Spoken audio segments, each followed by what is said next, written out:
Dans cette scène captivante, nous assistons à une compétition hors du commun. Des soldats d'élite des Marines américains face à d'anciens détenus prêts à prouver leur force. Qui l'emportera dans ces épreuves physiques intenses?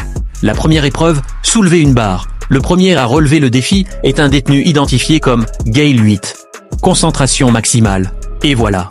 Il réussit brillamment cette première épreuve, prouvant qu'il n'est pas là pour plaisanter. C'est maintenant au tour d'un soldat des unités spéciales des Marines. Avec calme et maîtrise, il réussit également. Mais l'intensité monte d'un cran. Alors que la compétition progresse, les épreuves se compliquent.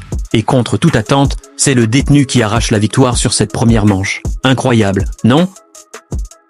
Passons maintenant à l'épreuve suivante, le bras de fer. Les adversaires se font face, le regard chargé de défis. La tension est palpable. C'est parti.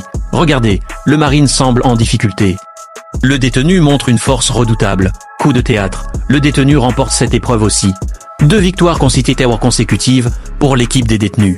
Mais tout n'est pas encore joué. Place à la troisième épreuve. Qui peut faire le plus de pompes? On pourrait croire que les Marines, avec leur entraînement intensif, ont un net avantage. Et pourtant, contre toute attente, les détenus surpassent encore une fois leurs adversaires. À la fin de cette épreuve, le verdict est sans appel. Les détenus remportent une 3e victoire consécutive. Alors, qu'en pensez-vous? Ces épreuves étaient-elles équitables ou pensez-vous qu'il y a eu un peu de triche?